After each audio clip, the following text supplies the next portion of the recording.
Hello and welcome to the Uncuckables for another week. I'm Tim Wilms, Editor-in-Chief of the Unshackled, and I am joined always by the editor of XYZ, David Hiscox. It's always a pleasure to be here, Tim, in this rat-infested shithole we call Melbourne. Yes, we'll be next. We'll be the new Baltimore. Oh, we already are. Well, like we're pretty much under eternal Labour rule here in Melbourne, so Eternal something to look forward to, rule. the rats. That's it, yeah, the rats are coming. And, or hopefully... Speaking of rats... Well, hopefully you're not in a rat-infested shithole, James. No, I eat rats for breakfast. James Fox Higgins from The Rational Rise, how are you? Wonderful, as always. It's a pleasure to be here, Tim and Dave. Good to hang with you chaps. Now, we've got a smorgasbord of topics for tonight, though since Maddie's not here, I've got to set up the entropathy program that he loves so much. We don't have to. The entropectomy. Yeah, but we get money from it. We get money. Okay, there's an incentive. Can't beat the incentives. Are we live? I'm trying to find. YouTube is getting so crap. Oh, here it is. Yeah, we are. We're live. That I have to go to my homepage half the time to see a live stream, even though it's indicating that it's on. Oh, because they give you nothing, yeah. They give you nothing. Yeah. And we're all squeezed. Oh, well, we've got some folks in the chats already. Yeah, we're there. We're ready Off to to go. a good start. Welcome, Jupkek and Bieber. Ah, good to see you, Bieber. Always nice to have you. And the XYZ editors are here. Yeah. Yeah, that's it. All right. So why don't we read? Let's read through the menu while Tim's getting the tech sorted. And we had a few topics fielded for tonight that I think some of us might have something to say about. Some of us might have nothing to say about. But the audience might like us to bullshit about for a while anyway. So we can do that if that's preferred. So the immigration vote tonight is on the table. That's a big one. Barnaby Joyce and his desire for New Start to go up. Abortion in New South Wales. I said to Tim before, if we do go there, I'll probably get quite dark. So excuse me in advance. Yeah, we all will. It's now legal to kill babies for any reason whatsoever. Yeah. Oh, I got it. Oh, we're on. Yeah. We're on. Hey. We're definitely talking about the yogurt incident. You want to talk about that first? Yeah, let's The go. yogurting Might as well start with something light and creamy. of Leigh Sales, the host of ABC 7:30. Couldn't happen to a nicer bloke. She was giving a speech in Perth at, I can't remember it exactly. Was she talking about feminism or her She was just vagina? giving some sort of oration, and then a random guy in the audience in the middle of her speech threw a tub of yogurt at her. And Was it infused with concrete? concrete? I don't know. Yeah. We didn't know this anything was about this man. He was whisked away and charged with common assault. Okay. Was he Yeah. Yogurt hurt bad. That's a bit of a step up from eggs, I got to say. Well, it's all dairy products that are being used to attack, because obviously there was the egging of, freeze running wasn't the first attempt at egging, because actually Perth is a hotbed of political violence, because that's when it all started, when a guy attempted to egg Julia Gillard in 2010. He missed and hit the revolving door of the building that she was in. Dope. I But know we don't this. condone any kind of violence here. I know there's Otherwise. some kind of joke there about revolving doors and Julia Gillard. But Yeah. Then it was in 2013 when she started visiting schools to promote her Gonski school funding. frontal. Yeah, one of the students. Now I've just got Larry Pickering's old cartoons of Julia Gillard with these naked with these saggy tits and always wearing the strap on. That's how he always drew her. I'm not going to be able to get that image out of my head for the rest of the live stream now. It was white. Thanks, Dave. Nor our viewers. See what I did there? Yeah. So when she was at school, she got one student threw a sandwich at her and missed. Then there was at another school a copycat. The first one was a Vegemite sandwich, and I think the second one was like a cheese and lettuce sandwich. How do you know this? An abomination. I lived through the Gillard years. It was because, every time something happened These to are the her, highlights. it was, we're not respecting the office of Prime Minister, misogyny. Yeah. But like when Rudd was yeah. peeing, didn't he throw sandwiches at people? When he was, Look, on the aeroplane. Yeah. If our parliamentarians are not glassing each other, they're not working hard enough. So I've looked up. Just got to say with Sales, so she had yogurt thrown at her. Yeah, I didn't know that she was a Nazi. Yeah, it was called where she spoke the Disrupted Festival of Ideas. So I think this guy was taking it literally. He was disrupting her speech because that was the thing. He thought maybe It's on the ticket. It says right there. Yeah, that's right. Yeah. But the double standard has shone through beautifully with this, because I'm almost certain, I could be wrong, and let me know in the chats if I am, but I'm almost certain that nobody has stepped up and created a crowdfunding platform for Yogurt Man to raise $10,000 so that he can buy yogurt for, I don't know, like impoverished families who've been screwed over by our government, who are giving too much money to the ABC to hire Leigh Sales.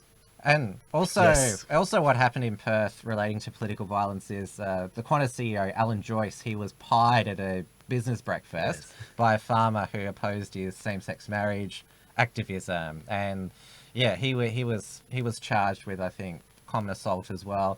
And of course got a lifetime ban from Qantas. I'm wondering if maybe it was what's that kiwi pie? It was a lemon meringue pie. Yeah, so technically he's still an Eggman. It's all dairy. People are using dairy. Well, apart from the sandwiches, it's all dairy because obviously the milkshakes in the UK and the eggings in Australia, it's like. Well, I mean, it's right there in the song. Milkshakes bring all the boys to the yard. So, what are you going to do? All I can say is it's lucky that it's pasta. We are so lucky that at the moment it's just dairy products, because if it becomes grenades, it's not going to stop. Well, the vegans, they'll probably be upset every time one of these dairy products is. Yeah, but nobody cares about upsetting a vegan. But what this always is, I think, at the macro level is everyone is shit testing. Where are the boundaries? What is acceptable? And what we're seeing over and over again is that Antifa, any left affiliated mob, will get away with it. They'll get away with it. But even just saying mean things, if you're on the right, even just gathering together at an event like CPAC or anything along those lines, if it's vaguely right wing, as vaguely right wing as CPAC is, then it gets damned very publicly, and they start to threaten to use the force of the state to shut these things down. Yes. So you can't share right wing ideas, but you can throw left wing milkshakes and get away with it, and that's just an invitation for escalation. I noticed that because CPAC Australia apparently is the new right wing extremist event, according to Christina Cursor-Keneally, Senator KKK. Senator the KK, yes. Who made a speech. Oh, I've got to talk to Ryan Fletcher about that. I'm sure he can draw her with a white hood. Yeah. Because she made a speech under parliamentary privilege decrying this extremist event. So she gave CPAC she gave it oxygen. That's great. Yeah, no, she was really it shows how unintelligent these leftists are. Yes. Like the best thing she would have done is to shut up about it. Yeah, absolutely. Oh well, didn't she gloriously not shut up? It was such a petulant, childish shriek fest. Her whole speech. It was astonishing, and the most astonishing part was how casually she called for government ministers to make more calls for sweeping censorship and to actually ban people entry to the country to come and speak to Australian citizens who are paying for them to be there. They're getting so fast and easy with the calls for censorship that it's almost a given now. Shut them up. Don't let them speak. Shut it down. And it wasn't just Senator KKK who made this speech. She was backed up by Penny Wong, Pat Dodson, and also Anthony Albanese. The line is, we support free speech, but not hate speech. Yeah, that line is self-contradictory. There's no such thing as we support free speech, but me, I don't support free speech. I like the idea that when we get into power, we're going to do much, much worse to the left than what they're doing to us now. Like, yeah. And hate speech is just satanic blasphemy laws. That's all it is. Yeah. The blasphemy law has never left Western culture. It's just shifted now that you can't preach the word of God from the Bible. That's hate speech. You can't question the globo homo agenda. That's hate speech. You can't question multiculturalism or civic nationalism, even within our own side of politics. Those, if you go beyond the pale, you've entered into the realm of hate speech, which is equivalent to blasphemy. And that's all it is. They're enforcing blasphemy laws, and we just need to, win the day eventually and install our own blasphemy laws that work in our favor. Yeah. They're never going away. There's no point. free speech. Free speech is as much of a failure as an experiment in the West as conservatism is as a movement against what the left are doing. And there's no white supreme pizzas at this conference. I mean, it's they wouldn't let them anywhere near. No, Okay, yeah. it's based on CPAC in the United States. Well, pretty much, if you want to be the Republican nominee for president, you have to go to CPAC. Yeah, right. Yeah. But of course, it'll be pretty mild. It'll be pretty mild as do far they as the hold like ideas. Australian flags next to Israeli flags? Do they go that far, or is it no? I don't know. Yeah. Well, We'll see, won't we? yeah. So on the subject of free speech, the left controlling like what you can do in public and all that sort of stuff. I don't know if we put it on the list, but there was the news this week about how there was a confrontation between the Proud Boys and Antifa late last year. Yes, I remember that outside they were speaking outside. Gavin McInnes was speaking at the New York Metropolitan Republican Club. He was reenacting the. I can't remember the names, but the assassination of a Japanese communist by a Japanese nationalist. And so as they were leaving, like they were escorted out, but some Antifa managed to jump them, and so they responded, like obviously because they don't know what Antifa have, their carrier was a we know concrete milkshakes or whatever, and so they acted in self-defense, but it was a political investigation from the beginning because Bill de Blasio, New York mayor, and Andrew Cuomo, New York governor, was like, we need to have come down on this violent group. And that was the beginning of, the Proud Boys as a neo-fascist group, according to Wikipedia. Yes. They're a libertarian group. Yes. It's important. Yeah, it's important to point out that the Proud Boys came into existence in order to actually take on Antifa and use self-defense against Antifa. But now the narrative is that Antifa are using self-defense against the Proud Boys. What I find really interesting about the incident, from what I've read about from an article on it, it talks about how basically the Proud Boys were trying to move away from the area, and the Antifa scum were essentially stalking them and shadowing them, and they were throwing stuff at them. And it's claimed that the Proud Boys are the ones who initiated the violence because they actually went up to them and actually tried to defend themselves. So they're counting Antifa throwing stuff at them as not violence, but the Proud Boys defending themselves as initiating violence. What I find that's a dangerous precedent. Yeah, what I find really interesting is that they have, like in the news report, it said, they threw a plastic bottle at them. That seems to me, from what I've seen, to be Antifa's MO. Because I can tell you, like, from this happened at the cricket during the Mexican wave. This is why they've stopped the Mexican wave. A bottle like this bottle was like half full, and it got thrown up in the air and it landed on my brother's head.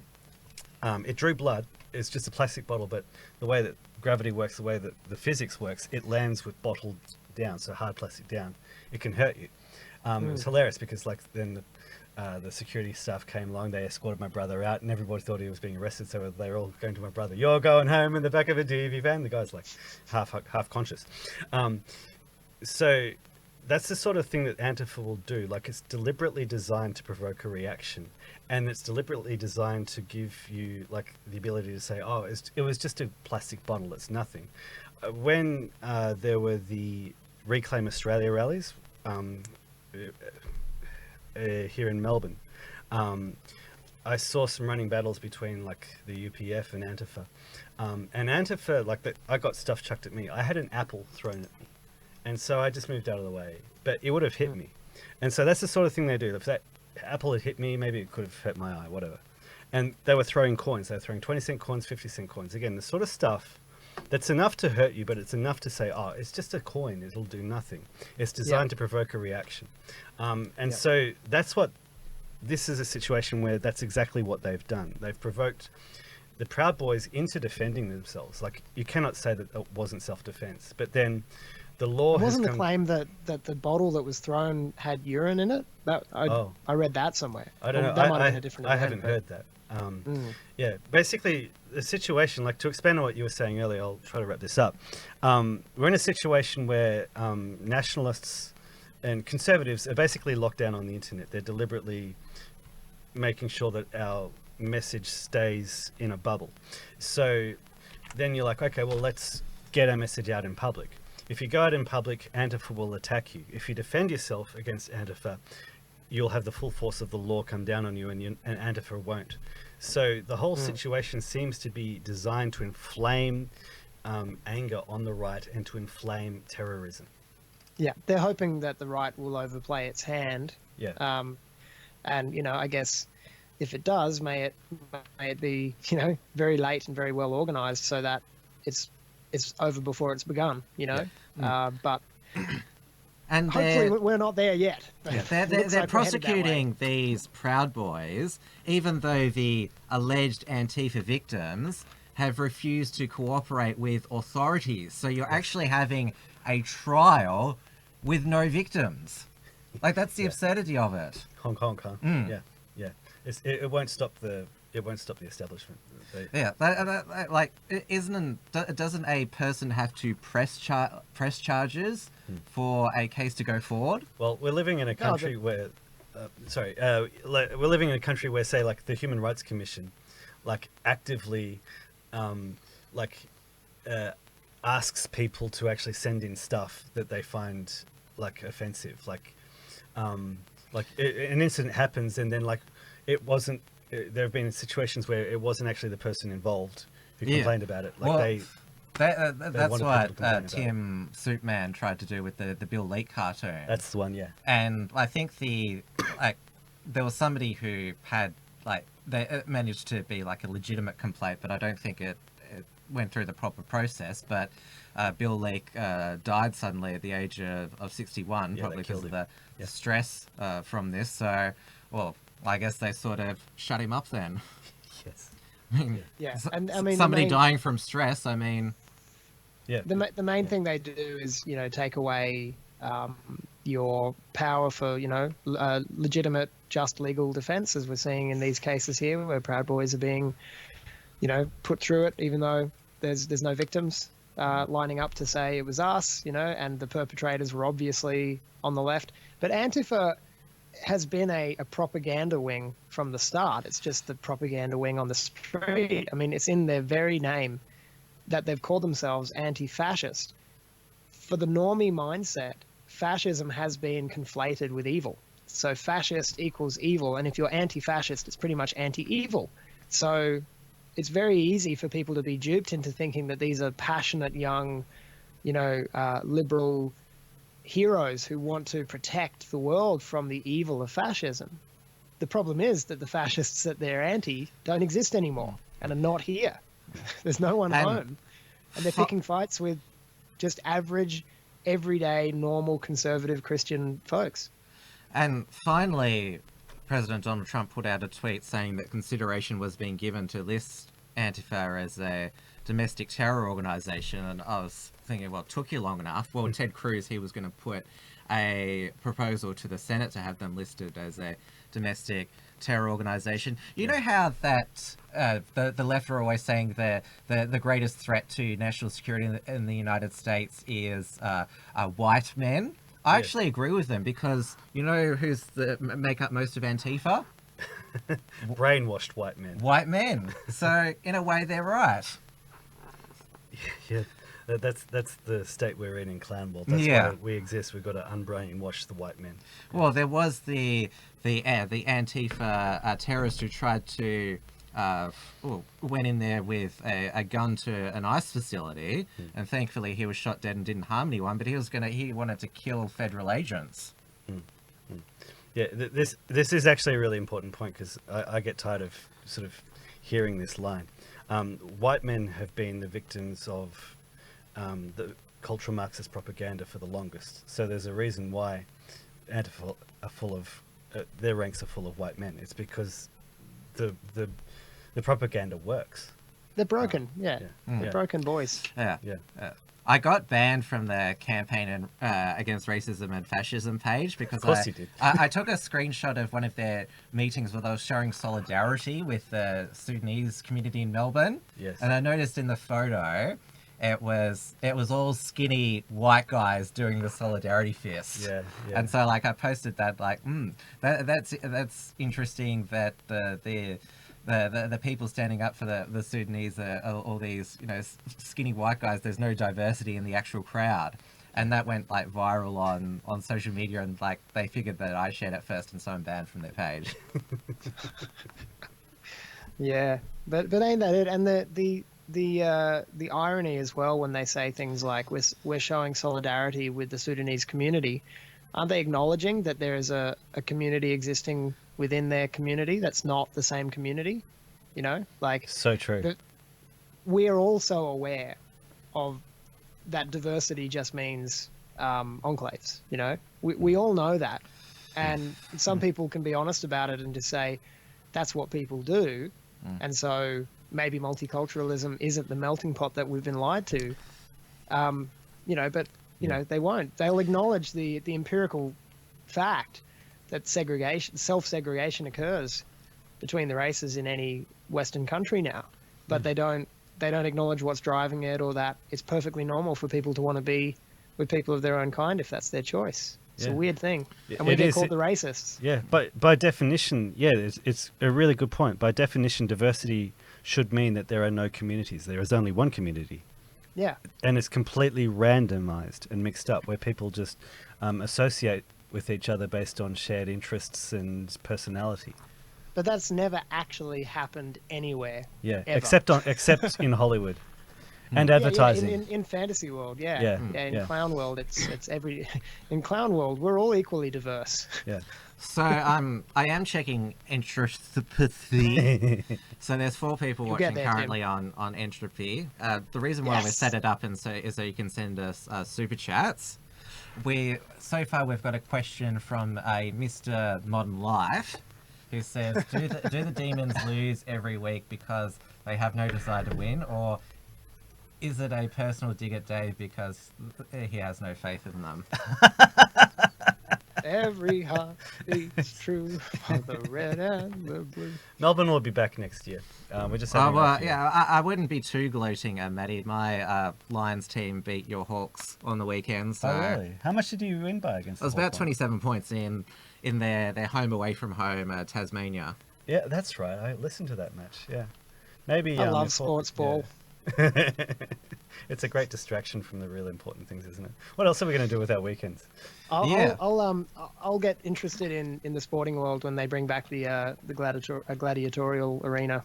Yeah, I'd be interested in jousting. Yeah. It's got to be some real skin in the game, you know what I mean? Maybe some viscera. Yeah, a little bit of skin, a fair bit of flesh. Yeah. All right, so Parliament was sitting again this week, and Pauline Hanson and Malcolm Roberts proposed a national vote on immigration, but it wasn't quite as extreme as Fraser Anning's. This One Nation one was just about a vote on reducing the rate of immigration because, well, since Mark Latham became a One Nation MLC, he's made so the platform is anti-racist and non-discriminatory. So this is as far as One Nation's going to go. Yeah, okay. But it still got voted down 2 to 57, I think it was. Yeah. There's a really important word in what you just said. Well, it's maybe 2. Voted down. The motions from Fraser Anning never even made it to a vote. So as far as I'm concerned, this is progress. Yeah. They've just got to keep pushing this, literally put it forward every single week until it's made absolutely clear that the Australian people actually want to have a vote. We want to have a say on immigration. Like if you look at the responses from the politicians, like they've said, basically this is a waste of time, a waste of money.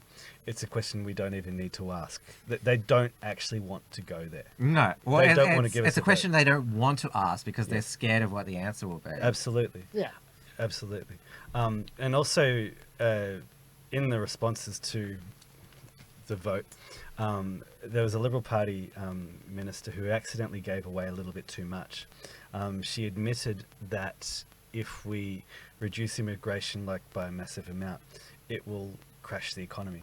I can't believe they were actually so stupid as to say something like that, because it's basically admitting, we are literally hauling in people in order to keep the construction industry ticking over, because we've regulated our heavy industry out of the country, and we're precariously treading water here. Yeah. And if you stop our importation of foreign peoples, then you're all screwed, because we've been lying to you and fleecing you through through inflation for decades, and you're all screwed. Yeah, you cannot let the Ponzi scheme stop. If you let the Ponzi scheme stop, then it'll collapse. That's what they're saying. That's it. That's it. Well, it's sort of like when you... I compare it to inflating the economy to keep it going, because in the end you're just making it so that there's a bigger crash. Yes. So what do you think is going to happen when you keep importing immigrants to keep the Ponzi scheme alive? Yep. There's going to be a total crash. Yes. And worse, the crash is inevitable. All they can do is delay it. But if they delay it by this particular means of bringing in more and more foreign people, then when the crash happens, shit's going to get really ugly. Really ugly. It would be less ugly if there was less diversity. But because there's so much wonderful diversity, when things go really bad, you're going to see a lot of tribalism re-emerge very quickly. We've got another question from Mr. Modern Life. A good point regarding the Lions, Tim. I'm glad your team won't win the wooden spoon again this year. Yeah, so am I. Question for you: if they win the flag this year, you get 1788 tattoo in your forearm. No, I won't, because I'm against tattoos. I believe in the purity of the skin. So no, I won't. Good answer. We might need the link to the entropy page posted in the chat. I've been posting it, so cool. Hit it again. People don't like scrolling up. Yeah. We're losing them. Yeah, so you say it's progress, but that's only because it was a watered down proposal from One Nation. Possibly. I just like the fact that, at least they've put it forward again. At least this one has made a vote. It's back within the Overton window. Yeah, that's it. It's obviously it's shifted a little bit. You're not going to get One Nation Party to go any further than what they have. The more I find out about One Nation Party, the more I think Pauline Hanson was the one who was the nationalist who was allowed to get big, basically. Well, not the first time around. I mean, she was sent to jail. I mean, that's how far the state went after her. But yes, I mean, when she's in it for the long haul, though. Yeah. Pauline's an absolute trooper. Yeah. But I still think that the change has been since it became Pauline Hanson and Mark Latham's One Nation Party, because that's basically what it is now. Mm-hmm.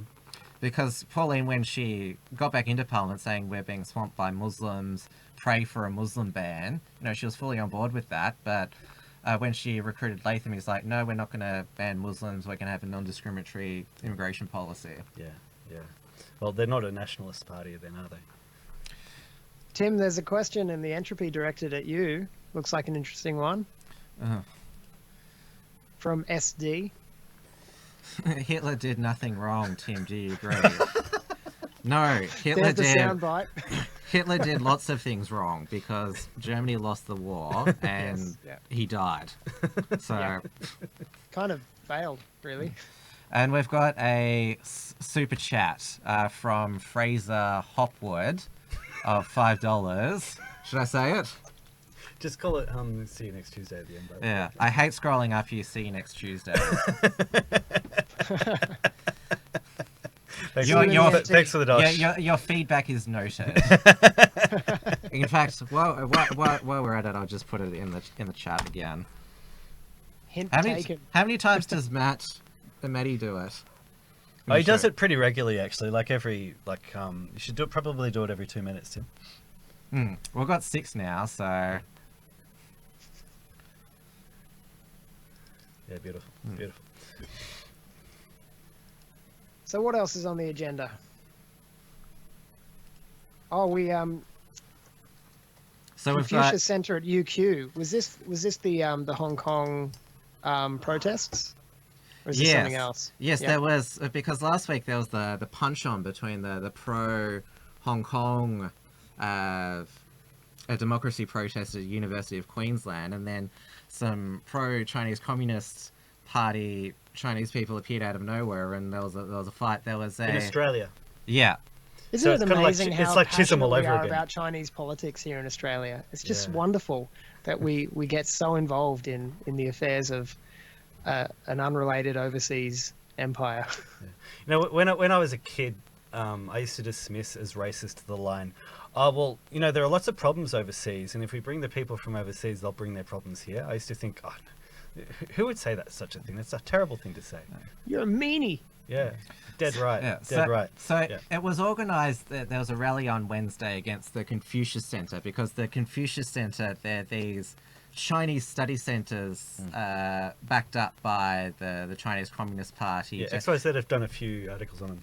About it. Pretty cool. Well, it's all about Chinese culture, but we know what it's really about. Yes. So this group T4UQ Transparency for UQ, they held a rally against the Confucius Center on Wednesday, and the Socialist Alternative at that campus. This was written by Lucas Roses and Martin Hartwig. That because the Socialist Alternative, they couldn't hijack it, they decided to call the demonstration racist and white nationalist. Were there any Aussies there? Yeah, well, along with Tibetans, along with Falun Gong people. But were there any real Australians there? Or Yeah, was it there was. just- What you're talking about? Well, there was white people there. Yes. Okay. So Andrew Cooper, national president of the Liberal Democrats and the organizer of CPAC, he got disinvited because there was pressure that they didn't want an alt-right speaker there. CPAC is alt-right. Mm. The alt-right don't even call themselves the alt-right anymore. That's hilarious. No, we moved on. They got ruined. Yeah, we changed names. We rebranded. Look, I didn't even realize I was alt-right until the brand was already dead. It was sort of like when that name emerged, I was like, oh, that sounds cool. Like, yeah, because the mainstream right sucks, and this is the alternative right. That sounds awesome. I think I'm that. And then it kind of became like Richard Spencer. Well, he was the inventor, inventor of it, so he was like, I invented it, I define it. Yeah, when he defined it, I kind of cringed away from it at that time. Pretty significantly. I'm not really into national Bolshevism, so but yeah, no, actually, I don't know if Spencer laid out his definition in any orderly way, but I know Vox Day attempted to did a good job. Put some very clear definitions around it with his 16 points of the alt-right, which you can see on his blog, which is it's very interesting, to read that and disagree with none of it, to see great sense with it. I would say, well, if you're going by that, that Vox Day definition of alt-right, I would consider myself alt-right. But we've returned to the more useful and accurate term of nationalist right, or Christian nationalists, if you're of the Christian persuasion. Well, you could still hold his 16 points and just apply it to that, because those 16 points are gold. It's just the name. Yeah, the 16 points are brilliant. It's just the name. Alt-right's kind of a bit old. Well, the mainstream media, they don't use the term alt-right anymore. They use far-right. Far right. Extreme far right. Uber, mega, ultra, extreme far right. Yes. I noticed that the ABC, the Drum Tonight, they called Breitbart a far right website. Yeah, they are just smashing. They're smashing it, and it's just totally pulling all distinction out of the right, and it's degenerating it into such a basic debate. No one is taking it seriously anymore. No one worth their salt, a handful of morons maybe, but the jig is up, and you can see it all the time now on the mainstream, 7 News and all of these sorts of social media pages for our mainstream media in Australia. You just look at the comments whenever they're trying to drop this far right bullshit all the time, and people see straight through it. Yeah, and democracy is not actually doing anything about it. The Senate is voting down these things and not even allowing certain conversations to take place. And eventually, if the democratic solution doesn't catch up and actually start doing what it's supposed to do, people are going to take the red pill against democracy altogether and just go, actually, that was a really bad idea, and that worked out terribly. Let's do something else now. Yeah, they'll read up on their Greek and Roman history. There was another demonstration this week outside Parliament House by a group of refugees and asylum seekers protesting against temporary protection and bridging visas, demanding permanent residency. They should go back home to their shitholes and fix them up. Well, it was interesting. I read this article by... Yeah, but they're only shitholes because of us, apparently. Oh, yes, of course. We ruined them. That's why they had to come here. I'll bring it up here, if I can. Yeah, so this was about... the Canberra Times here, they chose to focus on a family here of refugee family, Tablet Malek, and with their daughters. Jeez, I gotta say, there's a reason we put sacks over their heads. Come on, people. So they had a frightening journey to Australia in 2013. They made it to Christmas Island. They spent 2 months in detention in Perth before their release. What's happened since then has had them broken-hearted. They came from Iraq in 2013. That's really interesting. Which is, well, it's supposedly a country... which we liberated. We brought democracy and then they had to flee. Yeah. Yeah. So, what's the point in invading countries then to liberate them? Well, we were told, hey, we should fight the terrorists over there so we don't have to fight them here. Then we brought Muslims here in record numbers, and now we're fighting terrorists in record numbers. And meanwhile, the countries that we invaded in the first place are none the better. Yeah, there's a reason why, like when it comes to Iran now, like I think the slogan of every white man should be never again. Like we are not going into another Middle Eastern country to supposedly bring democracy. Like I literally do not care. And this is the ultimate point that we should take from all of these conflicts, is that imperialism is evil and destructive and wrong. That's as far as I'll go as, labeling things morally in the political world these days, is that imperialism wreaks havoc, and that people should have a right to, or people should be able to live unmolested in their own lands, right? And so we've seen all different kinds of imperialism over the years, and the one that's been the most destructive in Russia and China, and is now the most successful through other means, is globalist, utopianist communism. That is a different kind of empire that's expanding around the world. And, we've got to stop going into other people's countries and messing with them. We just need to let them figure it out for themselves. But we also have to insist they allow the same for us. I want to Dave disagree likes with you. Yeah. Yeah. Let me make my case. I'm only half joking. Imperialism works if you have two factors. First of all, if you do it for yourself rather than for another country, and secondly, if you do imperialism right. You can make the case that the whole fair chunk of the Middle East and North Africa used to be essentially Europe. They were part of the Roman Empire. So if you go to those countries, give people the three options that the Muslims gave people when they took over countries. Say, okay, you either convert, you pay the non-Christian European tax, or you get out of here.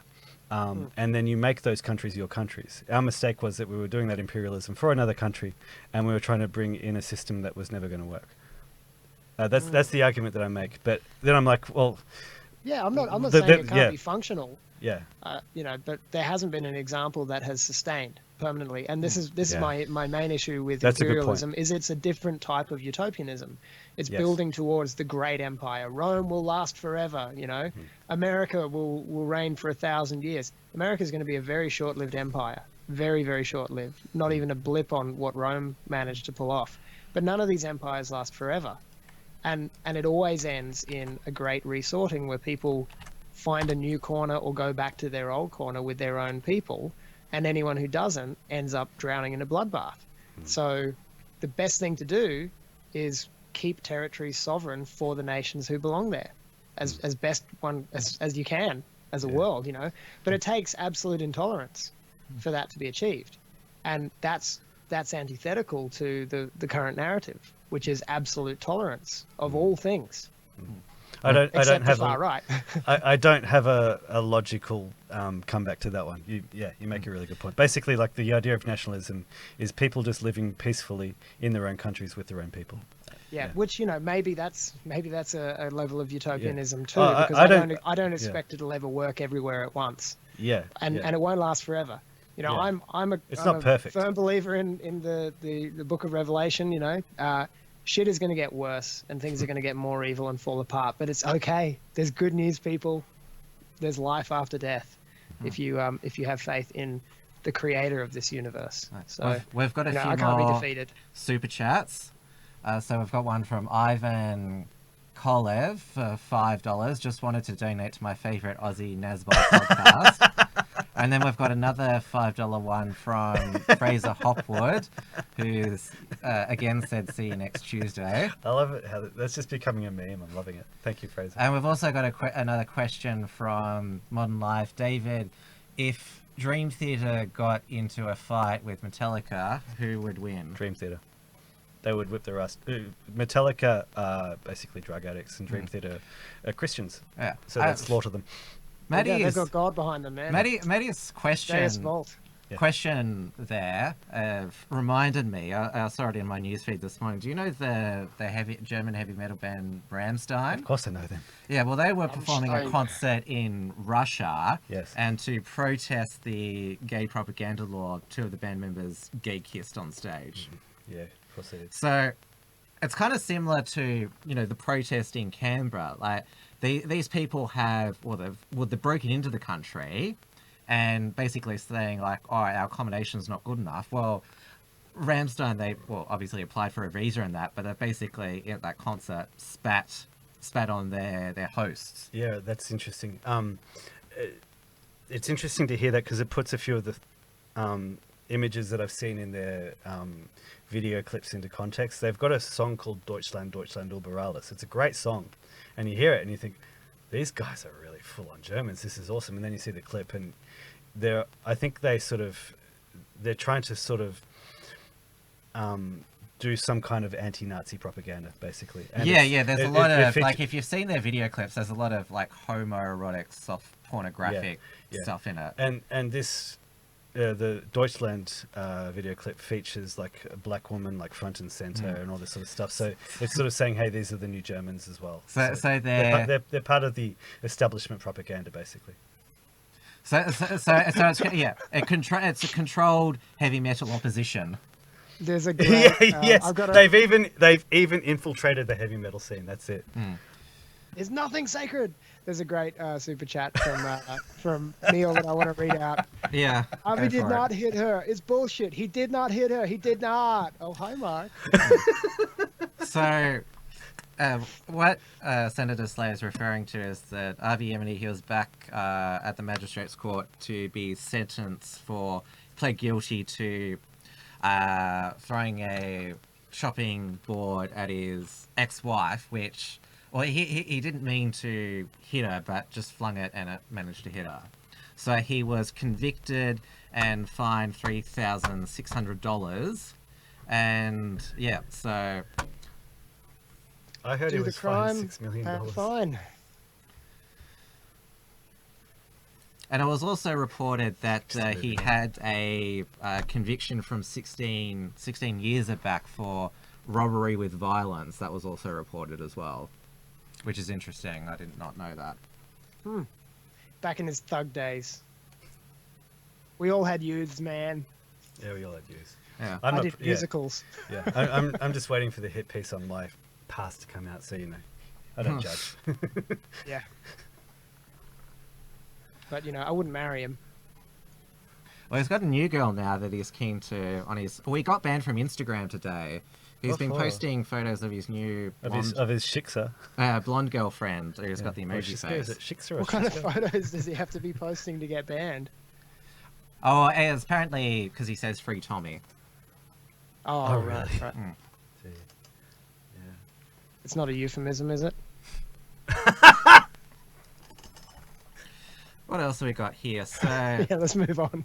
New Start, the Australia's unemployment benefit, or the dole. It's been at $40 a day for I think the past 20 years, and so there's lots of pressure on to raise it. Yeah, they should. The government line has always been like, well, it's not meant to be a living wage. Because most people, they go off it to find employment.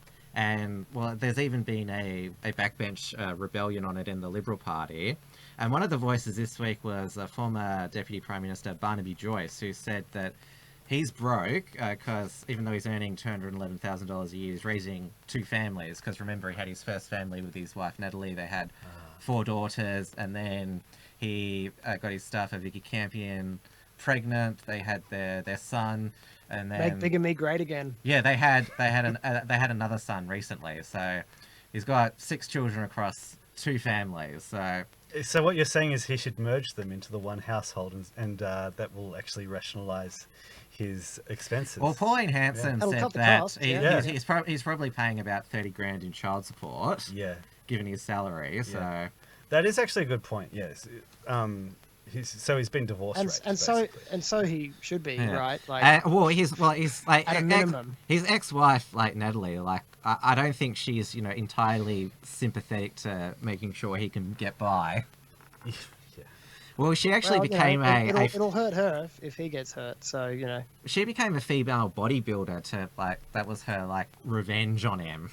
Like she's in bodybuilding contests now, Natalie Joyce. Wow. Mm. There was rumours that she was going to run for New England against him.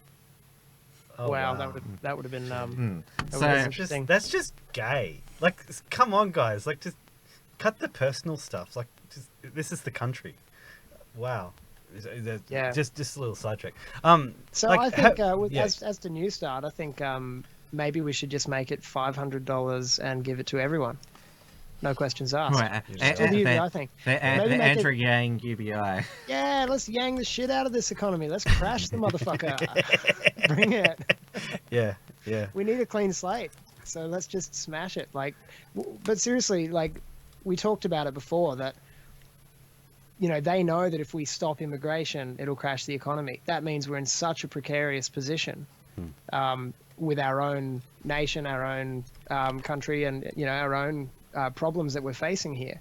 We know we're on borrowed time. We know we're in unpayable debt, and the US dollar is the world benchmark currency. It's the reserve currency for the world. So it's in bad shape when you look at how it's inflated over the last 100 years. So we're on borrowed time. There is going to be a Great Depression at some point in the near future, in the next 50 years for sure. Probably in the next 20. So why not just get it over with? Why not just do whatever we need to do to kick this thing over so that we can then talk about what to replace it with? Isn't it amazing how we start off? It's amazing how we start off as libertarians, and we always reach so many of us now reach the point where it's like we actually no longer care about the national debt, and we actually want it to go up so we can actually just have the reset. It's the acceleration principle. Yeah, we need to hit the reset button. Yeah, that's it. That's it. And it has happened before. It's not so far-fetched. It's happened periodically throughout Western history. It has to happen periodically. And it's very commonplace in times of old for a king to forgive the debt of, a large segment of his population, if not the whole population, in order to, buy peace. Because that's what it ultimately comes down to, is democracy is a proxy for war. Democracy is what we get so that we behave ourselves and we don't pick up arms and revolt and degenerate into tribalism at the most basic level. So when democracy inevitably fails, that's what it'll lead to, conflict and war and a lot of chaos and a lot of difficulty for people financially. But then, bring in a new leader, a new great leader, a dictator for life who everyone kind of likes enough.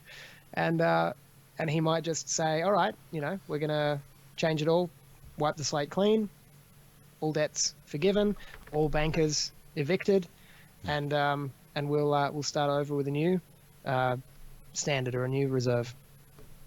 It's possible. It's not that crazy. So at the end of the day, demographics are more important than economics. Oh, That's where I'm at. Yeah. Let's go over to the United States now, and Donald Trump has been accused of being racist again. Imagine my shock. This time because he tweeted some factual information about the shithole US city of Baltimore, because one of the representatives in Congress from Baltimore, a Democrat, Elijah Cummings, he was critical of the conditions at the southern border, and Trump said, this is fake, and I should make sure that I quote it properly.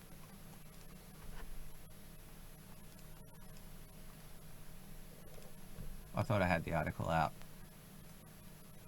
That's what she said.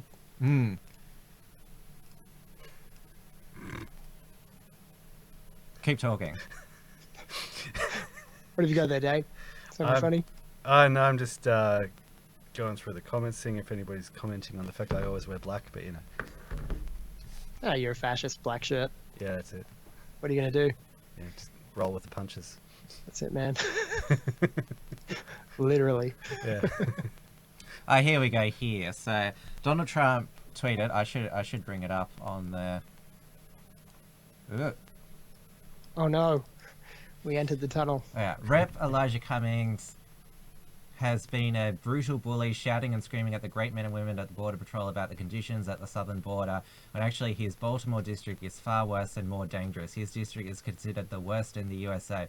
It's proven last week during a congressional tour. The border is clean, efficient, and well-run, very quiet. Cummings district is a disgusting rat and rodent-infested mess. If you spent more time in Baltimore, maybe you could clean up this very dangerous and filthy place. So he didn't actually use the word shithole. Well, he should have. He was being polite. Yeah. It would have been fair for him to use the word shithole, but he didn't. Yes. But because I've looked at the stats, Baltimore is it comes 21st in the global city murder rate. Yep. Like some Mexican cities are safer than Baltimore. Yes. And has the second highest murder rate in the United States. Mm-hmm. It's gone downhill over the past 50 years with crime, corruption, like children go to public schools and can't read and write. Because it's been run by Democrats, they constantly increase taxes. How long has it been run by Democrats for? Or pretty much they haven't had a Republican mayor of Baltimore since the 70s. Yes, and it's been a while since they had a white mayor as well, I think. Oh, they've had a few white mayors, yes. Like in recent times? Well, Martin O'Malley, who was a Democratic presidential candidate in 2016, he was the mayor of Baltimore for 8 years. Fair enough. I understand that the heads of their police departments... Oh, yeah, they've made an effort because this is why Trump was called racist, because the districts that Cummings represent, and he's black himself, he's 59% black, and so they took it that Trump was saying that, it's the fault of black people that this city is a shithole. Because... What if it is? Yeah, I'm really glad that you did the preamble here, because similar to what you were talking about earlier, James, about how when Antifa acknowledged that there was actually a Sudanese community here in Melbourne, and that contradicts the whole concept of diversity. You're pointing to all these facts about violence, about murder rates, about the fact that they've been run by Democrats and the place is just going downhill and just can't pay its, massive debt and all that sort of stuff. Yet their reaction is to go, that's racist. So their reaction actually displays the link between the Democrats, between high murder rates, between like blowing a whole heap of money and ethnicity. But they're not, it's like they're denying, they won't let people openly talk about that. Like their reaction actually belies that fact. Well, they actually have been talking about it. I mean, they made 2 TV shows about how much of a shithole Baltimore was. Yeah. Homicide, Life on the Streets in the 80s and 90s, then The Wire on HBO in the early 2000s. Yes, but you're not allowed to actually point out that the reason it's like this is because it's black. But Trump wasn't saying that. It was the left the that said it Democrats was. who say that. And that's the what I'm thing is, saying. Yes. Yeah, when they say you're a racist, they're projecting. They're projecting it, because what they mean is that you hate people of different races than you. And I know that none of us do, but we'll be considered some of the greatest racists in Australia one day with any luck. But racism does not equal hatred. And Yes, it doesn't absolutely. equal self-supremacy, like our race is the best race. Racism is simply the acknowledgement that when you take people in a large group who share a particular ethnicity, there are going to be different outcomes for them than the neighboring ethnicity who have different history, different genetics, different culture. It's simple empirical reality. We all get it. Our viewers get it, right? But because everyone knows it intuitively, and the Democrats, they know it, and they go one step further, and they actually hate people. You know, white Democrats actually hate black people. They actually do. And the Democratic Party has absolutely destroyed African American culture, the African American family, and most of the slavers were Democrats as well.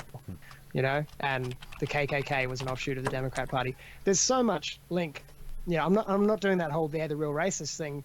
What I'm saying is that they must say that we're racist because that conflates what we're talking about, which is reality. They conflate that with hatred to try to distract from the fact that they viciously hate everyone.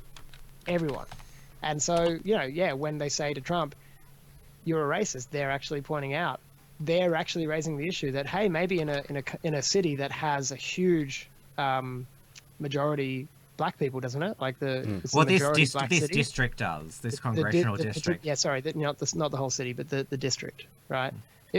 Does the whole of Baltimore come into that district? No. Okay, just part of Baltimore. So this district has a majority, black demographic. It's got black leadership. It's got Democrat leadership, and it's a shithole. So maybe we should talk about, is there a correlation between those factors and the outcomes? And if we can't have that conversation, if you have to protect the poor black people of Baltimore from hearing about that, aren't you being, quite viciously racist? It's just absurdity in language, and we just have to stop caring when we or anyone gets called racist. We all just have to laugh and go, yeah, but what are we really talking about? Yeah. Or just, And when anymore. Trump called it a rat and rodent-infested city, he wasn't just using colourful language. It actually has a massive rat and rodent problem. There was a documentary that was released on the American Public Broadcasting Service last year, and if I just bring up the name, it was called Rat Film. And the city has been called one of the nation's rattiest cities, according to a report from a pest control company. So this is actual facts. A pest control company has said, yes, it is rat infested. Is that a bit anti-Semitic? There you go. I'm sorry. Well, I'm talking about Couldn't resist that animal rats. Resist what? Yeah, so, and this guy, Elijah Cummings, he's represented this Baltimore district since 1996. Before that, he was in the Baltimore House of Delegates since 1983. So it's your problem. You've been there for nearly 40 years representing Baltimore, and it's just gotten more shit.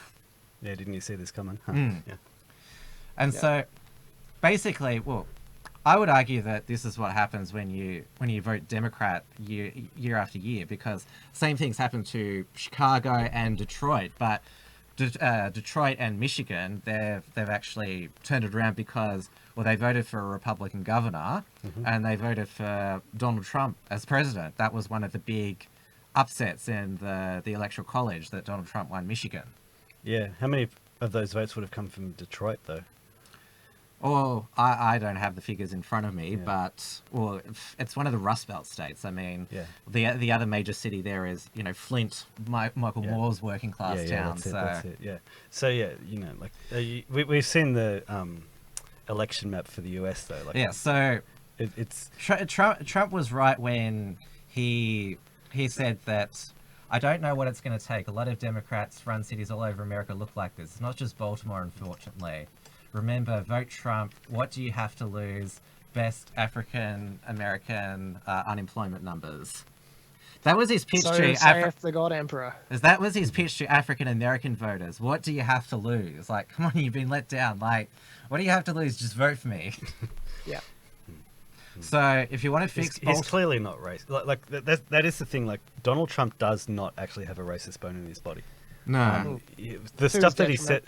Yeah, it's actually the problem. Like, he hasn't gone in and done all the things that like we would have hoped he'd done.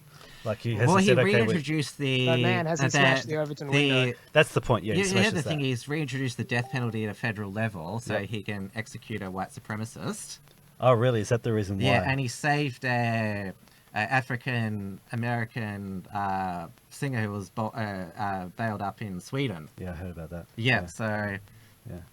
But it's an election year. I mean, keep that in mind. Trump is in it to win it. He's going to do all kinds of stuff to make sure he gets those demographics in those areas that he needs the most to ensure his victory. And then, then the next level of the 4D chess may well begin once he's re-elected. We may see a bit more of the agenda, but there have been enough positive things in the last little while from Trump for me to hold out a fair bit of hope that he'll be pretty effective in his next term when he's re-elected. The main one was attacking the teen girl squad. That was a stroke of genius, and the language that he used about sending her home, subtle as it was brilliant because it just brought into the mainstream media everywhere in the world the idea, of repatriation. So that's a great little seed to plant. And even if it's not how he meant it, the words are there. Yeah. Did you know that? And also the Epstein arrest, which is huge and probably the most important news going on in Western, politics and media at the moment. And it's not being talked about nearly. It's being talked about all over YouTube, sure, and all over the blogs, but not on the mainstream media. Yeah. They're going to keep it as down low as they can because there are going to be a lot of heads roll. If Epstein doesn't, commit suicide, yes, and they manage to get all the information out of him. Yeah, so that's two really important seeds just to put out there into the public consciousness. Yeah, so that's like, hey guys who voted for me in the first place, hey MAGA crew, hey America First people, I've got you, but let's win this election first, and he'll pander to the other demographics to a degree, which is fine. Well, I just care about outcomes, like how effective will he be? Well, with like if you reintroduce the death penalty for one white supremacist, I guess in the long run it'll pay off. Where's that water? Well, the Democrats had another round of their presidential primary debates, and because there's so many candidates who want to beat Trump, they've got to have it over 2 nights on CNN. So they had the CNN journalists that were asking the questions were Jake Tapper, Don Lemon. Of course, Don Lemon was there. Yeah. And who was there? There was another one as well. I'm trying to remember. Mr. Don Lemon talking. He's the guy who was worried about the white terrorist violence or something like that. He's done what Ilhan Omar has done. Like he's pushing that line. There's a really filthy joke I could tell about Don Lemon. I'll tell it. Do tell. You want me to say it on this show? Yes. Because when he said that, I disavow in advance. Yeah, I don't. Yeah, and, he said that white men were terrorists. Yeah. He's married to a white guy, and so there was a meme that says he gets his ass terrorized by a white man every night. Okay. So let me one up that one. You know how like last week we were talking about Jonathan Yaniv, the trans, the guy who pretends to be a woman and going into the salons trying to get his penis waxed. So it occurs to me that the way things are going, like you've got lesbians who wannabe lesbians to get away from men, to get away from the whole penis thing. But the way the trans thing is going, like the trans people have a higher card on the social justice card deck, yeah? So you're going to have lesbians who are basically going to be socially pressured into going out with men who claim to be women. Dick is back, baby. Yeah, and where do you think they're going to be putting it? We talked about Yarnev last week. That there's all these messages of her messaging young teenage girls. Come on, just dead name him just once. Obsessed with how they insert their tampons. Like it's got a real thing for. Yeah. Definitely, like I feel that He's a pervert. they have like they want to bleed. Someone will arrange it at some point, I'm sure. Well, like if she does cut off her penis, then she will bleed. There will be blood, one way or another. Of this weekend. So I guess that's one way. Yeah. Yeah. I also want to touch on before we've got a bit sidetracked. I'm so gutted that I missed. I wasn't on the episode called "Wax My Bigoted Balls." Yeah.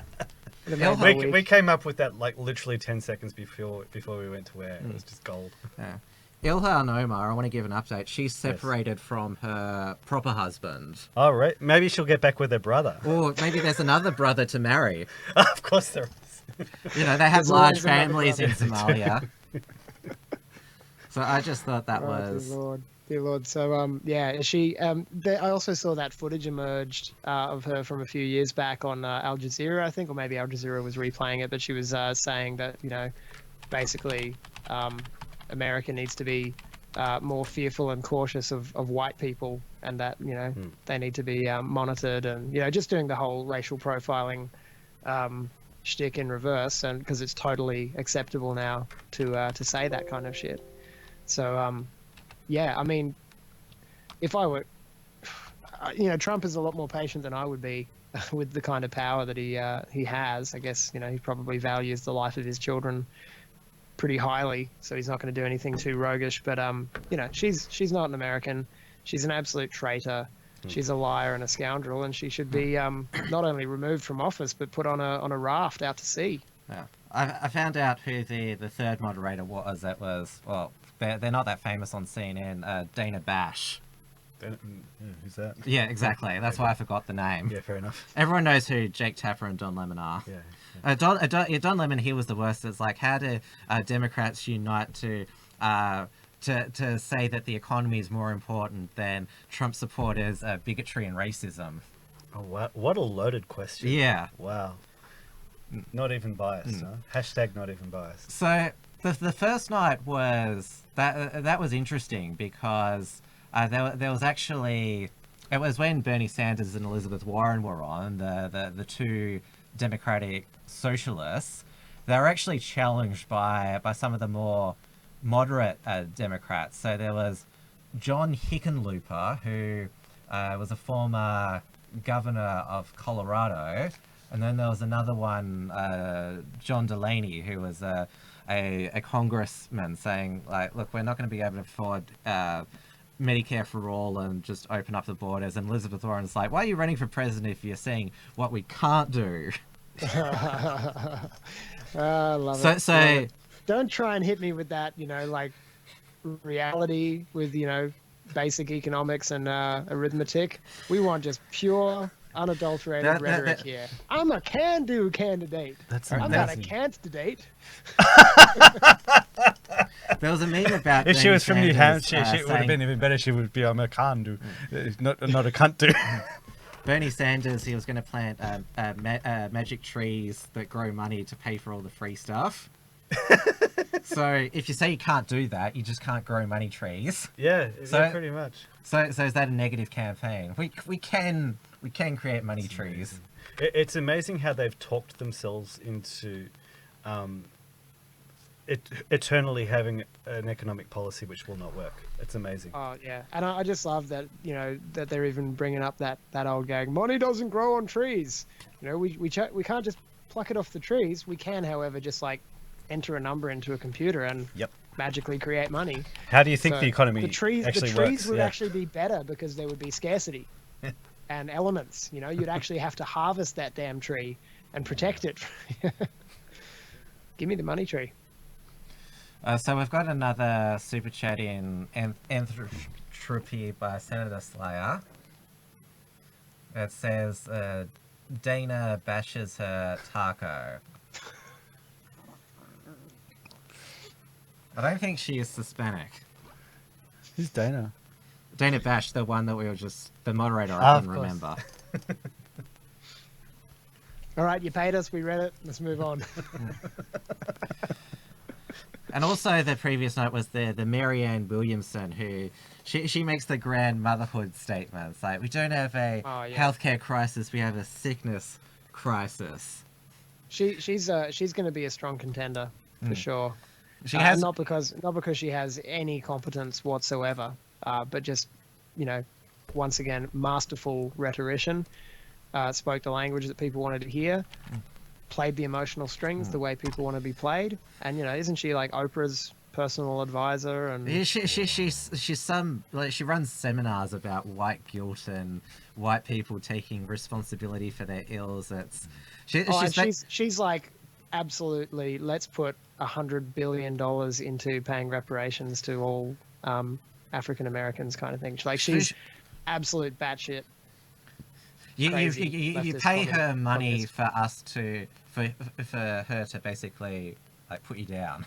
That's supposedly like motivational speech these days. Yeah. Has Oprah Winfrey actually put her hat in the ring yet? Oh no, she won't. No, she's not going to. No. But it was predicted. But she has. I mean, haven't you read the book that predicts the future that Trump will be there? Like Oprah Winfrey is going to do it. Well, was she predicted in The Simpsons? No, not in The Simpsons. Like in this book that came out 100 years ago. I'm only half memeing here. Also, like Donald Trump, it's like remember either earlier this year or like last year, like he was just goading her into like running. That'd be epic. What'll probably happen is Marianne Williamson will probably appoint Oprah some very prominent role, either in the late stages of the campaign, if she's not already campaigning for it, which she probably is. But you know, even if she gets the White House, she'll probably put Auntie Oprah up there, you know, as the press. What's the name of the role? Press secretary. Press secretary. Or even vice president. Like it's an important thing because Democrats have looked at Donald Trump getting in, and they've said, "Oh, okay, we need somebody from who's not a politician, who's from the entertainment industry." They look at those factors and those factors alone, and think that they need their own version of a reality president. But they don't get that Donald Trump actually spoke to white Americans, to real Americans, on issues that actually like nobody had been talking about. He was the reality TV star who accurately described reality. Exactly. Whereas Oprah will just, you know, and Marianne Williamson and people like that are just going to bullshit you.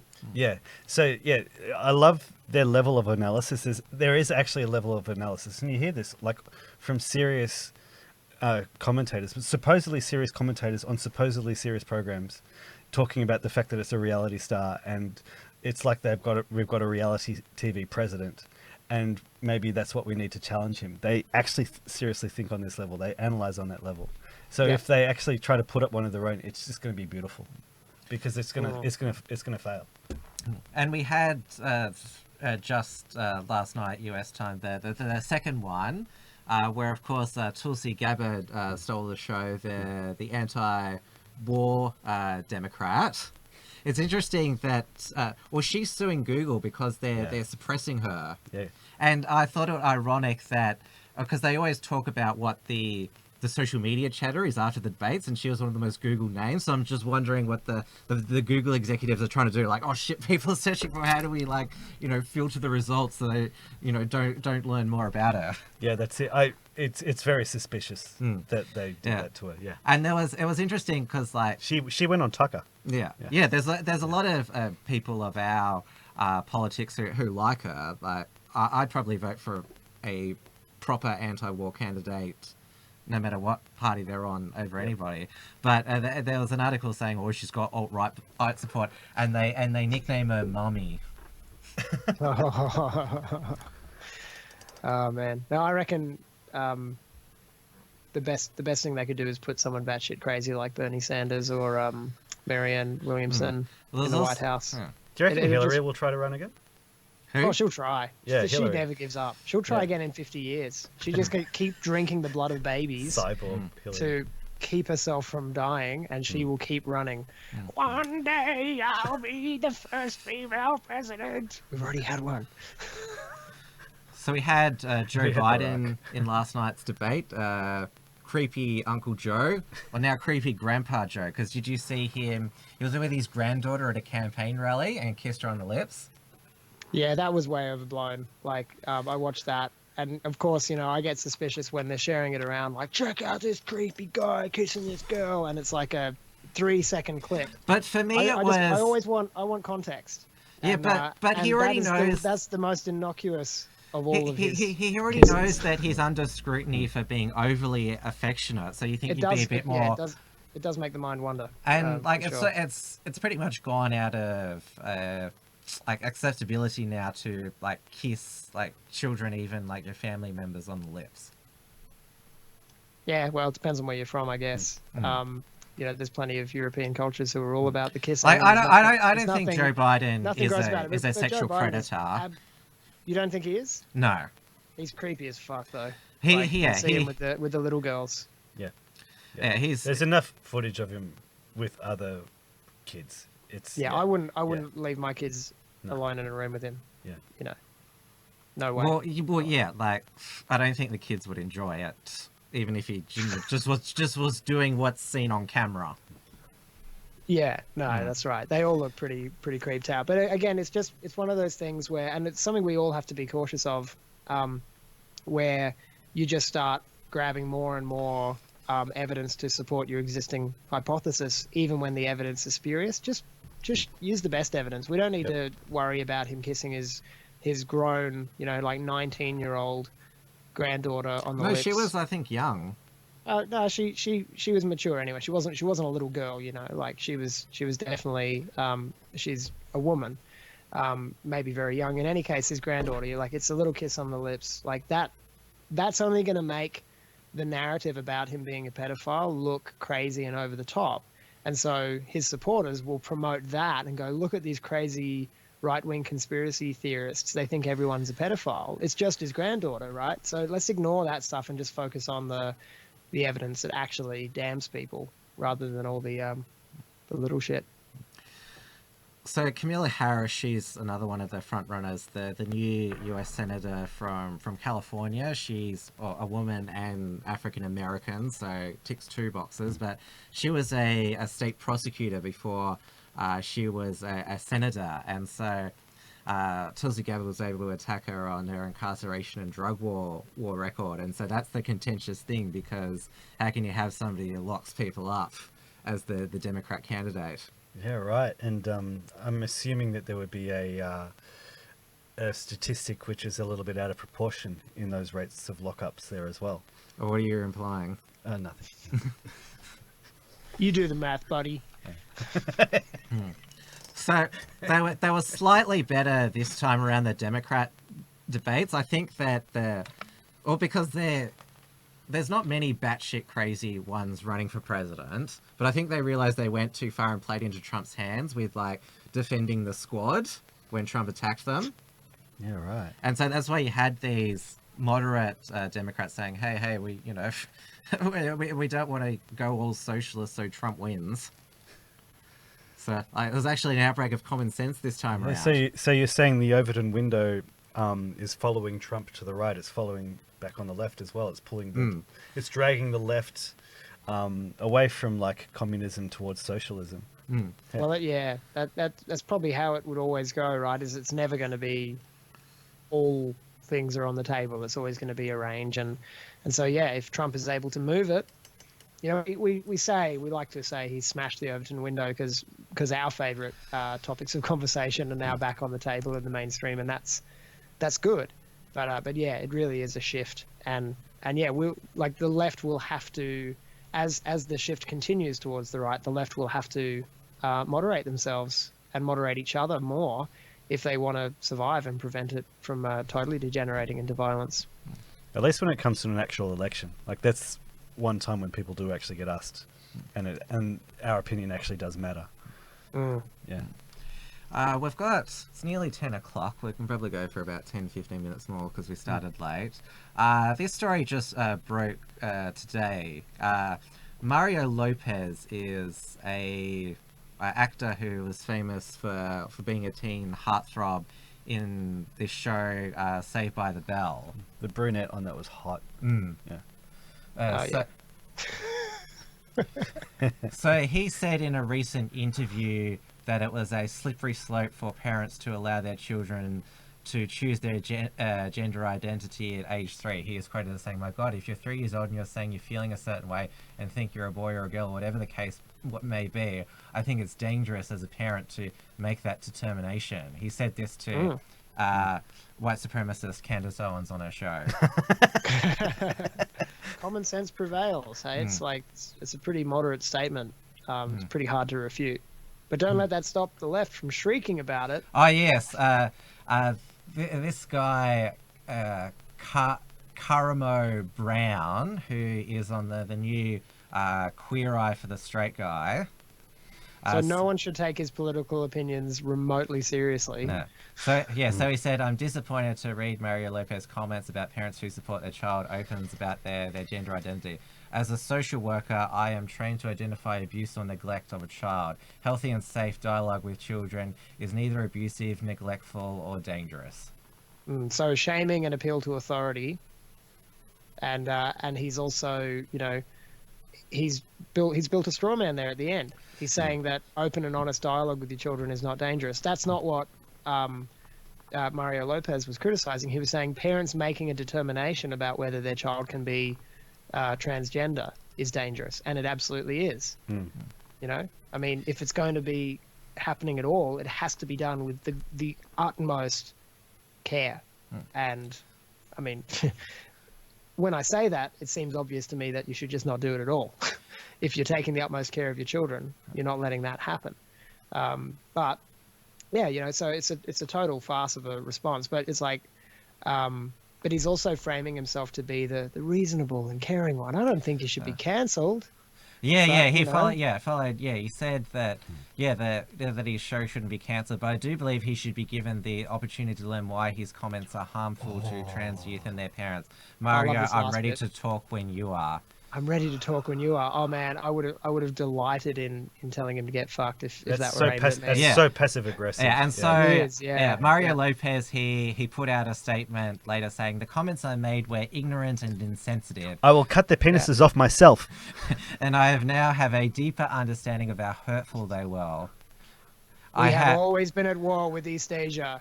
I have been and always been an ardent supporter of the LGBTQ community, and I'm going to use this opportunity to better educate myself. Moving forward, I'll be more informed and thoughtful. Aww.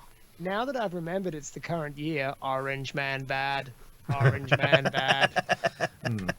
Does it disgust you and enrage you that they're literally using children as pawns? Yeah. There was another story this week about parents. They had 2 children and they both swapped genders, a boy and a girl. That actually the boy had become a girl and the girl had become a boy. Yeah, and like this is the thing. Like the trans activists, they're not doing this activism with grown people. Like they're doing it with kids, like little kids, like with a 3-year-old. Like that. This is satanic. Like the inversion of reality is just nuts. That's right. It's a satanic inversion. It's taken hold of our institutions, and we've got to be ready for the fight of our lives because they're only going to push harder and harder and harder. Yeah. Like this is why, like, if somebody says to you, "Oh, look, it's just one person," they just want to change to the opposite sex. Like, what's the big deal? Let them do it. It's like, no, they're literally using children as the weapons. They're destroying children's lives. They can behave and choose what they want. But the thing is, no, they can't. Children are kids. No, what I'm saying is children are property. I would argue. yeah. Children it's this line's been used before. Like one day they think, one day the little boy thinks he's a girl, the next day he thinks he's a dinosaur. Yeah, but like, just let him play that out and get over it. That's what I'm saying. Yeah. Play the game, but don't get out the scalpel. Yeah. Yes. I mean, children don't go through puberty until 12, like 13, 14. You don't need to do anything until, like, make any decisions until then. Yeah. And So- even so, especially the brain is then. not fully developed. Just for the same reason why no one should take drugs before the age of 25. No one should make any decisions about irreversible self-mutilation before the age of 25, because you don't know shit about yourself or the world until you're 25, if you're very mature and well-read and well-travelled. You know, and Well, I still so- didn't know shit at 25. I feel like I'm only just starting to get it together at 33. The argument is that why they have to transition before puberty is so they pass better as adults, so they don't look like Caitlyn Jenner. Once again, they're using kids as pawns there, because that's disgusting. Because the way that kids' brains explode when they hit puberty, like it's absolutely crazy. Like I see it again and again and again and again, because like I teach them. I see how like they're 10 and they're normal, and then they're 12 or 13 and they're crazy, and it's like no, like you cannot make rational decisions at that age, and it is a slippery slope, because when our society went from total intolerance of, you know, even what we used to call transvestites, remember that word? You know, men who used to dress up as women, and as a little kid you knew that person was odd and not normal. When that was the acceptable norm in our viewpoint, there would have been no tolerance of society and institutions and law accepting that a biological man can become a woman. But we've crossed that Rubicon. Now an adult woman can identify as a man and become one. Okay, well, we've crossed that. Oh wait, but now parents can choose for their children, you know, what gender they're going to be. That's now on the table, and it's, you know, it just demonstrates that the slippery slope is real. So unfortunately, what will probably happen is it will swing back to you know, zero tolerance at all. But not before. But the problem is that these activists, you know, they, as you said, they're claiming that, hey, I want to be free to do what I want, and we're all like, I think we're all pretty much libertarians at heart, but we see the weakness of libertarianism as a political movement. But ultimately, it's like, man, if you want to go cut your penis off and call yourself a woman, I'll pray for you. I'm not going to try and stop you. I don't want to be anywhere near that shit, you know. And I'm happy to be your friend and help you if you're a decent person, and I don't really care. And I've got you know, a couple of trans friends on that basis. Like, I don't agree with you. I don't think you should have done it, but I'm happy to be your friend anyway. You're an adult and you can make your own decisions for yourself. But when you're wanting to, and it's not those particular trans people I'm thinking of, but when the trans movement is actually doing this activism so that they can get access to your children. Yeah. And that they can get access. I mean, you know, I care less about their children than I do about my own, obviously. But if their political movement wants to encroach on my freedom to make sure that my children are classically educated and understand the world how it really is, instead of this fantasy clown world, then this movement has positioned itself as my enemy, you know, and we need to treat it as such. And and if you tolerate your enemy, you lose. So I think Mario Lopez is cuck of the week, because that Queer Eye guy said, "Oh, I'm willing to help you save your career," and he took it. Yeah, basically. Pretty much. That's because it's like, we could destroy you. Where, you know, repent and we'll forgive you. And he's like, okay, I'll take it. He did just enough. Yes. Yeah. So, a royal watch update. Now, it turns out that Prince Harry has married pretty much a radical activist in Meghan Markle.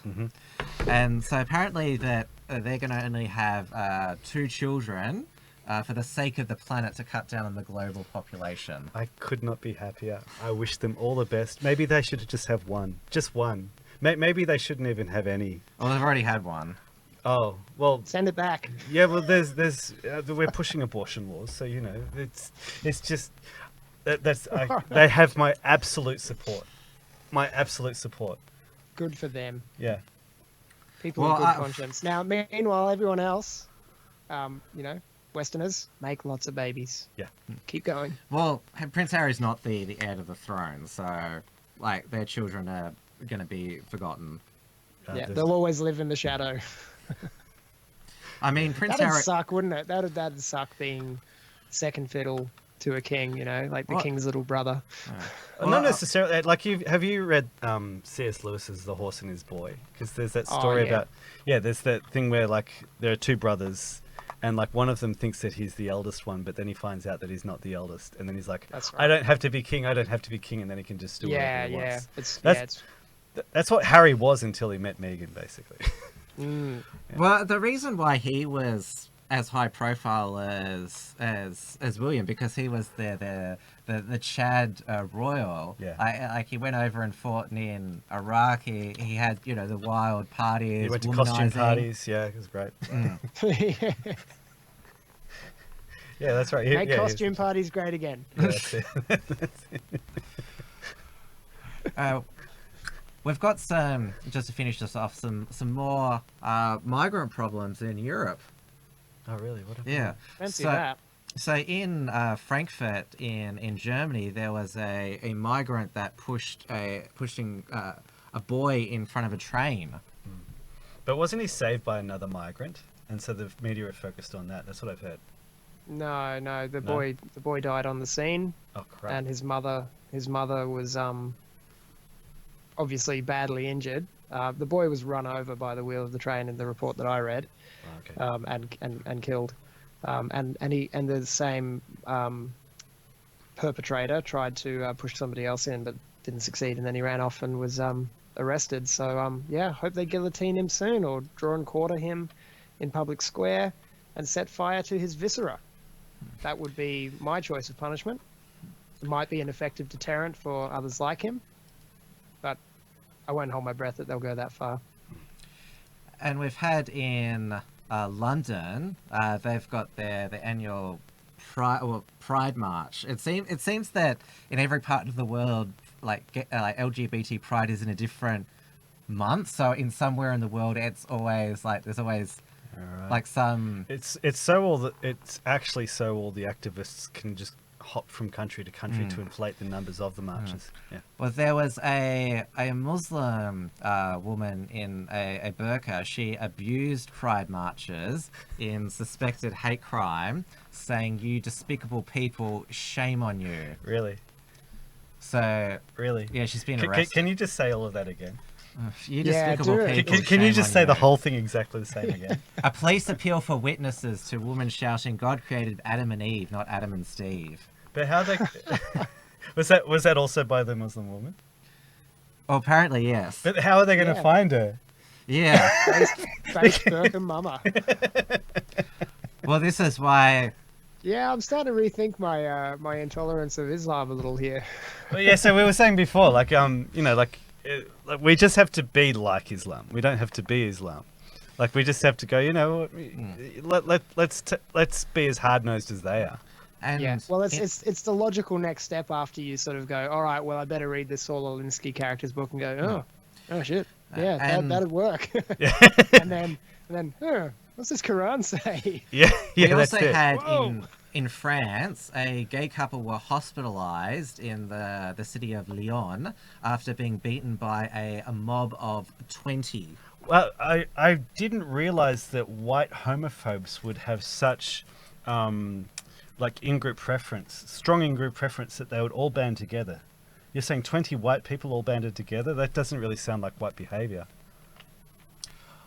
I'll look at the article closer. The Nazis are coming, obviously. According to the group SOS Homophobie, 2018 saw a record number of attacks against homosexuals in France. Did they mention the demographics of the here we go. In April of this year, a 21-year-old Tunisian migrant was arrested after he allegedly attacked a homosexual man, stabbing him to death and disemboweling his friend outside of Paris. That's a bit of an overreaction, I think. In another case that happened only a few months prior, 2 radical Islamic extremists were arrested to carry out terror attacks against homosexuals using the same dating app, bi-partisan. You report you say. Yeah, well, that's it. Unfortunately, it's just the truth of it. It's like they're mad. They're mad to think that these people are going to be friends with them. Well, but, you know, they've been lied to. They're constantly lied to, but, you know, just pummeled with lies every day. So I think probably it's fair to say that Sydney's probably going to become Europe, and Melbourne's going to become Baltimore. That's our future. Rat-infested shitholes. Yeah. I think you're wrong in both cases. Both Sydney and Melbourne are going to become China. That's actually the irony. Like, while we focus on, like, you know, the crime of the low IQ migrants, you've got all these high IQ migrants who contribute to the economy, who are very clean, don't commit as much crime. It's a point that I make. We get along with them, you know, so we don't resist them coming nearly as much. So the chicks are kind of hot. It's a much more effective invasion technique. Yeah, even if we had migrants who were coming from somewhere where, like, the farts out of their asses, like, just cleaned the air, and they were just the most perfect people. If they replace us, they're still replacing us. That's it. I mean, that's it. It's like, I don't have any animosity towards the Chinese people or China itself. You know, like, China's kicking ass. Well, everyone pay attention and emulate. If you want to, it's a free market out there in the world, you know, of nation states and empires. And if you want to compete, then damn well compete. But, you know, you got to clean up your room at home and have some solidarity. And that's why China's winning. That's why China's going to be the next great empire, because they have national solidarity. Yeah, they're not tolerating diversity and non-conformity. I mean, don't want a bar of it. Well, they're putting, like, in China, Muslims in concentration camps, which is horrible. No, but it's not. Re-education camps. Yeah. And I don't think it is so horrible. You know, I think the conditions are pretty good, and the whole idea is that, you know, like, I hear they have swimming pools and they put on concerts. Don't think of it from a moral perspective. It's totally rational for China to do that, right? Yeah, they can see what's happening in the West. The reason why I raised it, I'm just making the point, that's how seriously they take wanting to protect Chinese way of life. So, hypothetically, if they did take over more city suburbs, well, they'd probably do a better job at, you know, cleaning up the areas than the white people. Oh, of course it would be clean, but it's replacing. Yeah. So maybe the Chisholm election wasn't that bad after all. Yes, it was. What's happened to Box Hill? Box Hill is not an Australian town anymore. Yeah. But this is where it has to head. I honestly think we're way beyond political solutions to these problems now. We're way beyond it. America in particular is cactus. There's no sending people back. There's no mass deportations going to happen. It's just not going to be enough. So what's inevitable is that little territories will become no-go zones, and then they'll become sovereign states, you know, with their own councils or their own governments within them, you know, and the nation states that we know geographically now will break up into smaller ones. That's all right. Just, you know, try to put yourself in one that you can tolerate and have a good time in, and, you know, like, find people who are like you and get along well, and make sure you build a wall around it. Well, walls are bad though. I like mine just fine. I personally love walls. I think that's when you first, like, move into your own home, first thing you've got to do is build a wall. Yeah. If you're against walls, then you are pro-rape. That's all it comes down to. Underwear is a form of wall, right? It's a territorial boundary. You know, the word no is a kind of wall. If you're not for walls, if you're not for people putting up boundaries around their sovereign territory, then you are pro-rape. Well said. We're nearly out of Think time. about it. So, has anyone got anything else they want to discuss before we finish? I'm pretty good. Yeah, I think we covered all the ones I wanted to talk about. Yeah, so I think we could have spent more time waiting in the yogurt. That would have just been more fun. I forgot to get my yogurt out of the fridge. Yeah, we should have just been eating yogurt. It's actually, like, I think it is the most brutal act of political violence, because they're quite hard, the tubs of yogurt. Like, they actually it wasn't actually the contents, it was actually the tub. It it was the tub. It was like she got hit by the actual tub. Yeah, okay, so it's a little bit like that plastic water bottle. If it lands just right, Yeah, it'll drop like right. I think Okay. milkshakes are probably the least violent because it's just liquid. Yeah. Like it just ruins your Yeah. clothes. Yeah. Yeah, I'm pretty sure bullets are gonna be a bit harder and faster than yogurt tubs though. So thank God it's just yogurt for now. Licorice bullets. That's what I meant, of course. Yeah, Yes, we're talking about food fights. Yeah. Yeah. Yes. In Because Minecraft. with a licorice bullet, you can those mega straws that you sometimes get like with the frozen Cokes or whatever at the cinema. You put a licorice bullet in one of those, and that's a decent projectile. I'd like to But see no one that should ever use it in lieu of words. Use your words, people. I'd love to see that become standard practice in Parliament. Actually, it'd be great. Licorice bullets. Yeah, that'd be epic. And then I'd you'd have watch. each side putting up walls to defend against the other side's licorice bullets. But then it'd escalate. There's always the escalation of armaments, right? So then Yes. they'd be getting then the eggs would start, of course, because that's the Yes. traditional protest weapon in Australia. But once they figure out that one egg is not enough, what they'll do is they'll start tearing off the adhesive part of the post-it notes on their desks and sticking eggs together, and then hurling egg grenades across. It'd be epic. That'd be so good. I'd love that. Unshackled has been going on in the chat about. It's just broken in the news today. I saw it briefly that it's going to be illegal from next year to hold over $10,000 in cash. In Australia, Yes, I've heard about that. Yeah. the mark of the beast is coming, people. Yeah, that's it. It's coming.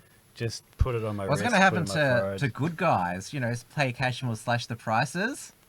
they're going to have to. They're going to send undercover AFP to good guys to catch people paying for an $11,000 TV. Yeah. And that's interesting timing, actually, about that cash thing. Did you say it's just broken today? Yeah. Yeah, it's interesting because the timing of it. Because I just saw a front page article the other day when I was out and about, and it was about President Xi of China. One of his cousins was just held up, by the Australian Federal Police in a private jet where he'd been brought over to basically sit at the high rollers table at one of the Crown casinos. And so they were starting to talk about, I don't even know what the legal issue is in particular there or why anyone would have a problem with that. But for some reason, they were really harping on about, Chinese people using, Chinese billionaires and such and the like using the casinos as a way and these private jets to launder money. So, it's interesting timing that today a story comes out saying it'll be illegal to hold cash, because that political story would certainly support that discussion being taken seriously. It sounds like a pretext, doesn't it? Yeah. It does to me. Yeah. And I've also noticed. At least it has the aroma of it. I've also noticed in the chat tonight we've had Proud Hater in it again. It was in your chat Monday Yeah, night. he's just come from nowhere. I don't know who Yeah. that guy is. Yeah. Funny that. Yeah. So- Proud hater liked my prescribed punishment for the child killer in Germany. So I like Proud Hater. Yeah, he's a funny guy. But yeah, we're not quite sure who he is. Yeah. Of course, there's a lot of interesting Hate. discussion in the chat. It's in the name, guys. Yeah. Proud hater, if you're there, can you type in 1488? We want to see that. So, Rational Rise, where is it at the moment? Because your schedule keeps changing. So where can we catch you? Just deal with it, Tim. You're just going to have to... I'm speaking on just behalf chill of the autism and audience. Deal with it. My schedule changes week to week. I do shows when I can, but I am aiming to try and do 2 to 3 a week, and it will be in the evenings now, where I was doing them in the mornings. But yeah, the evenings seem to work best. So next, I've been thinking about, no, I won't say anything yet. I've got a couple of topics in mind that I want to go with, but I'm not sure which one I want to go with next. But I'm still working through the Jordan Peterson series. It's certainly testing my patience reading Jordan Peterson's book again, but the Vox Day book makes it a little easier to cope with. So there's those weekly episodes at the moment. You're gonna have to read that out. I know it's hilarious because like this proud hater, like he's just like he's dumb. Yeah, I suspected that. Yeah, of course we know. Why did he just say who he is, though. Yeah, I know. It's like we all know who he is. Yeah. It's really funny. Mm. Yeah, I did have. Yeah, I was right. Of course you were right. And of course, XYZ Live every Monday, probably about, we start about 9:40. No, 9:15. We aim for 9:15. And of course, and I've been saying to people, follow us on Gab. Like our Gab following is growing, which we really appreciate. But just come to the site, come to XYZ, and every morning, like, we'll always put something up, like whether it's a video or something funny from Ryan Fletcher. But we always try to have like a good article or at least an encore. Every morning we'll have something up there, and usually a few things a day. Just come to the site. Nice. And love that discipline. Yeah. The Unshackled Waves is still on sporadically. At the moment, the best nights to tune in for a show are Wednesday nights at 7 p.m. and Friday nights at 7 p.m. Beauty. At the moment. And of course, there's Detonation by my colleague, and who's also made appearances on the Uncuckables, his Detonation program. I've got to get on that. Got to watch it. He just does like 20-minute shows, yeah? Oh, it's various lengths. Like some Yeah. can be 20 minutes, some can be an hour long. Yeah. He's already up to 27 episodes. Yeah, brilliant. Steel's good. Steel, give me Yeah. a call, bro. Like, Yeah. you want graphics or not? Ring, ring. Yeah. Yeah, I'm waiting. No call yet. And of course, check out the xyz.net.au and of course the unshackled.net every day for real news. That's it. Yeah, yeah. That's it. And Fake news is fake rationalize.com news. for my my far right racist thoughts of the day. And if you want to know the news, don't Google it. What's Yeah. Google? Yeah, that's it. I'm a That's it. DuckDuckGo man. Yeah, these duck, days. duck, go it. And It don't only, go it it. only takes about 2 days to wean. It'll be okay. Same with Facebook. It was a painful decision to hit that delete account button, and I thought, oh no, I'm gonna miss so many people. I really don't. It's okay. You can always just Life give him a call. You post- can give your Facebook friend a Don't life call. you focus. miss arguing with idiots about the semantical, philosophical stuff and trying to get them? Oh yeah. What is it? Destroy them, as Yeah, Ben Shapiro yeah. would put it. You slayed that random smartass in that Facebook group. Yeah, I don't have time for that.